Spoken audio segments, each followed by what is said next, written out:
बाबा मामुले सपोर्ट गर्न आएको मेरो बाबा मामु दुवै टिचर हुनुहुन्छ त्यही भएर बाबा मम्मीलाई सपोर्ट गर्न आउनु भयो बाबा मामुले सपोर्ट गर्न आएको आज तपाईँ त ट्राफिक जस्तो देखिनु भएछ है हजुर किन बाबा मम्मीलाई किन सपोर्ट गर्नुपर्छ जस्तो लाग्छ अब बाबा मामु चाहिँ पहिलेबाटै नै शिक्षक शिक्षिका हुनुहुन्थ्यो तर निजामतीको जस्तो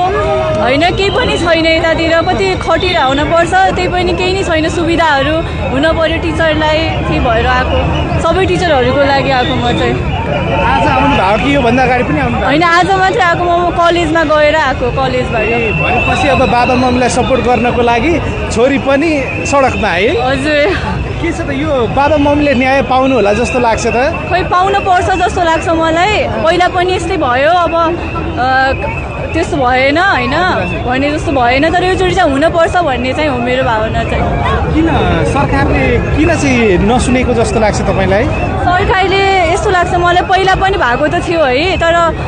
सङ्गठनको मान्छेहरूले चाहिँ गएर मिल्नुभयो अनि तर कार्यान्वयन चाहिँ भएन नि त अनि हुनपर्छ जस्तो लाग्छ अब चाहिँ खै के हुन्छ प्रधानमन्त्री आउनुभयो अब के गर्नुहुन्छ कि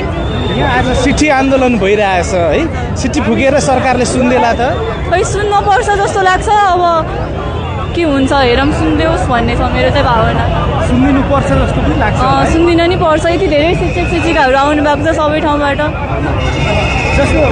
पछि भविष्यमा तपाईँ पनि टिचर बन्ने सोचमा हुनुहुन्छ है क्या टिचर म त बिएससी पढिरहेको छु म चाहिँ निजामती सोचेको छु अनि निजामती वा शिक्षक शिक्षिका मलाई शिक्षकतिर पनि धेरै इन्ट्रेस्ट चाहिँ छ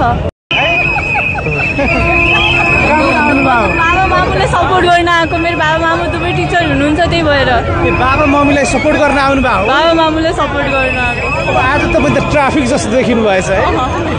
हजुर किन बाबा मम्मीलाई किन सपोर्ट गर्नुपर्छ जस्तो लाग्छ अब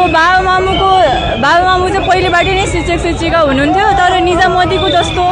होइन केही पनि छैन यतातिर कति खटेर आउनुपर्छ त्यही पनि केही नै छैन सुविधाहरू हुन पर्यो टिचरलाई त्यही भएर आएको सबै टिचरहरूको लागि आएको म चाहिँ आज आउनु भयो कि योभन्दा अगाडि पनि आउनु होइन आज मात्रै आएको म कलेजमा गएर आएको कलेजबाट भनेपछि अब बाबा मम्मीलाई सपोर्ट गर्नको लागि छोरी पनि सडकमा आए हजुर के छ त यो बाबा मम्मीले न्याय पाउनु होला जस्तो लाग्छ त खोइ पाउनु पर्छ जस्तो लाग्छ मलाई पहिला पनि यस्तै भयो अब त्यस्तो भएन होइन भने जस्तो भएन तर योचोटि चाहिँ हुनपर्छ भन्ने चाहिँ हो मेरो भावना चाहिँ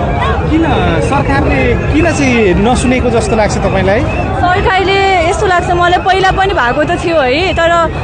सङ्गठनको मान्छेहरूले चाहिँ गएर मिल्नुभयो अनि तर कार्यान्वयन चाहिँ भएन नि त अनि हुनपर्छ जस्तो लाग्छ अब चाहिँ खै के हुन्छ प्रधानमन्त्री